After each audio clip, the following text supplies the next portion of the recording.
और यादव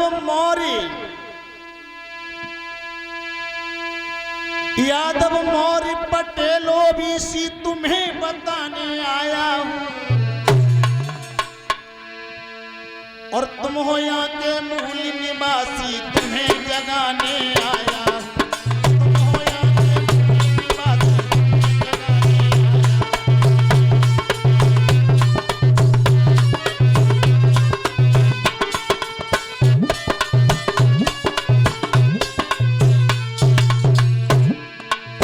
मेरे भाइयों, यदि अपने प्रदेश को सक्षम बनाना है, अपने देश को पुनः महान बनाना है,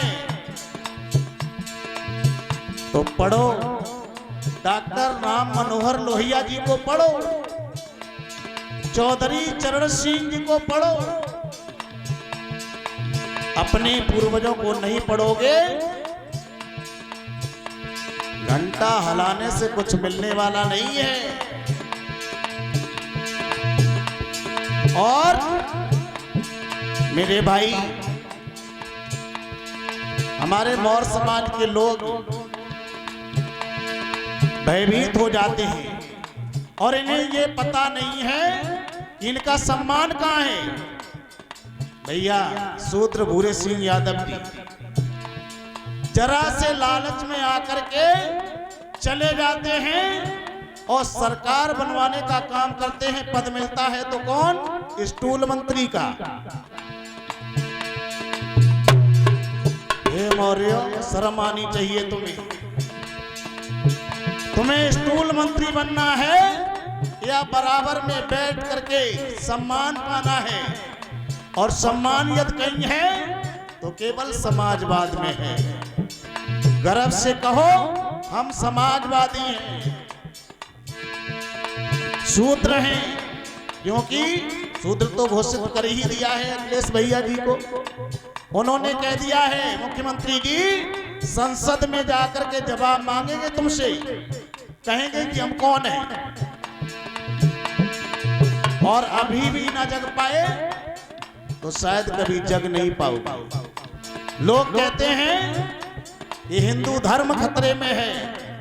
नहीं मेरे भाई, कोई धर्म के ऊपर कभी खतरा नहीं आता है।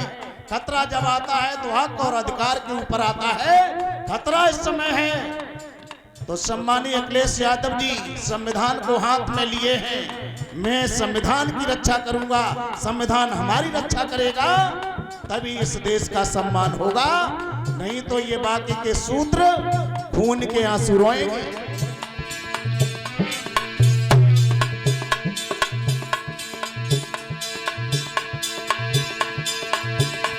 ये यादव मौर्य पान 85 तुम्हें बताने आया हूं।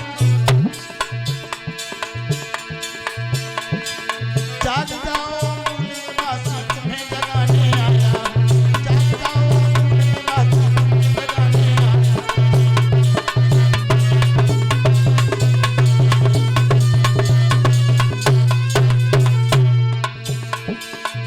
एक बात और बता दें भैया, सम्मानीय एडवोकेट जी, बड़ी हंसी आती है। कब?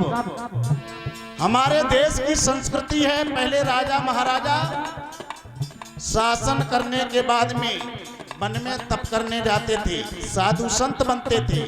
लेकिन ठीक उल्टा हो गया, अब साधु संत शासन चला रहे हैं। अरे जिसके औलाद नहीं वो क्या जाने औलाद का दर्द क्या होता है। जिसने मंदिर में घंटा हिलाया हो वो क्या जाने कि गेहूं की फसल कैसे तैयार होती है। सांड पैदा कर दिए, किसान मरा जा रहा है। हंसने की बात नहीं है, सत्य कह रहा हूं।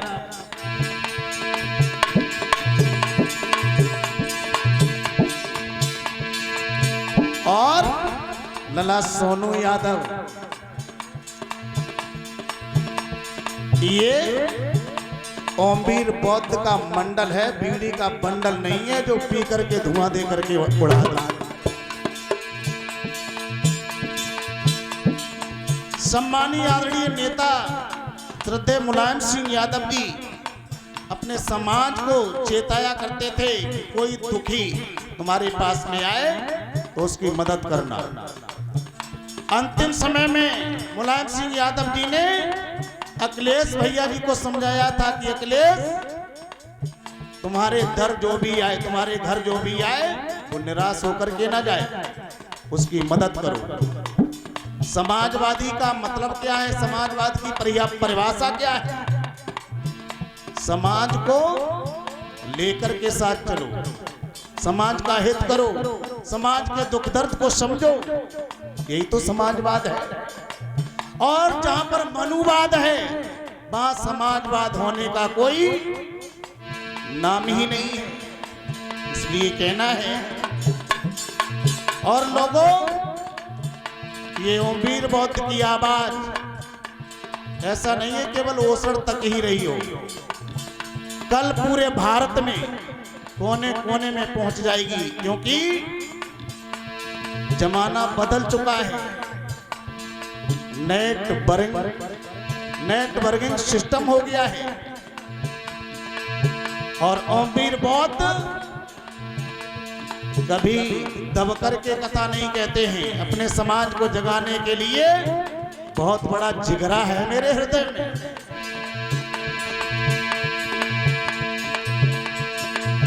और कहना है लला सोनू,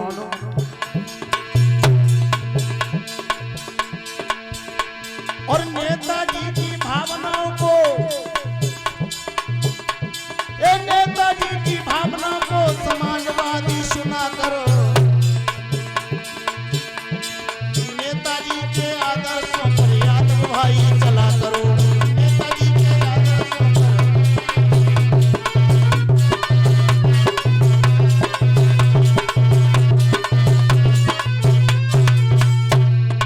बड़ी शर्म की बात है, जिस समय सैफई महोत्सव लगता था उस समय हर समाज के लोग को सम्मान दिया जाता था। हमारे गुरुदेव श्याम सुंदर बौद्ध जी, मोहन बौद्ध और हम भी जाया करते थे। नेताजी भगवान बुद्ध की कथा बड़े ही प्रेम से सुनते थे। लेकिन यहाँ के अधिकांश यादव भाई, उनके मन में क्या है? बोले जब काचियन की कथा है, मौर्यन की है, बुद्ध किले मौर्यों के हैं। अरे भाई, जिसने लोक हित में काम किया, जिसे लॉर्ड ऑफ एशिया के नाम से जाना जाता है, राष्ट्रपति भवन में बुद्ध की प्रतिमा लगाई जाती है, मोदी जहां भी जाते हैं बिना बुद्ध के एक बात अपने मुंह से निकाल नहीं पाते हैं, और उन बुद्ध को लोग समझ नहीं पा रहे। इसलिए कहना है,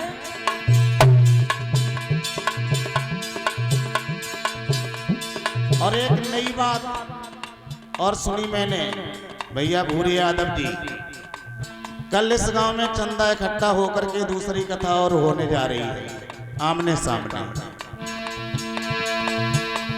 अब हम आपको एक बात और बता दें मास्टर साहब, मैंने कहा था जो बात आ जाती है ओमवीर बौद्ध उसे रोक नहीं पाते हैं।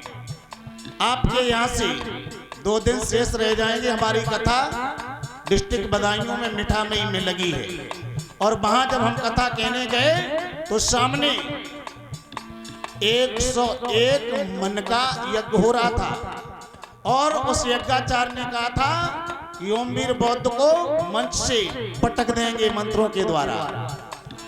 मैंने कहा तुम्हारी औकात नहीं है जो हमारा एक बाल भी उखाड़ पाओ। और लोगों, कथा चलती रही, ये सत्य घटना है, यूट्यूब के द्वारा वो लोग भी सुनेंगे।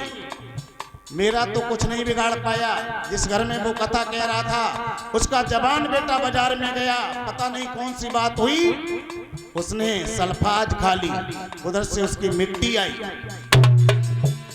और जब जिस घर में कथा हो रही हो वहां पर मिट्टी आए तो क्या होगा? जो वो ढोंगी था ना, बहन बेटियों से अपनी सेवा करवाता था, पैर छुपाता था और घोड़े दबाता था, ऐसे पतली गली से निकल के भाग गया। एडवोकेट साहब, उसकी शकल दोबारा नजर नहीं आई। लेकिन मैंने क्या किया, मैंने अपने मौर्य समाज के भाइयों को समझाया, कहा जब तक इस लड़के की मिट्टी नहीं लग जाती, अंतिम संस्कार नहीं हो जाता, तब तक हम कथा नहीं कहेंगे, क्योंकि दुख सबका बराबर होता है। आज क्या है, आपको यकीन ना हो तो चले आना मिठा मई में 11 तारीख से कथा शुरू है मेरी, आपके यहां भी चलेगी और वहां भी चलेगी।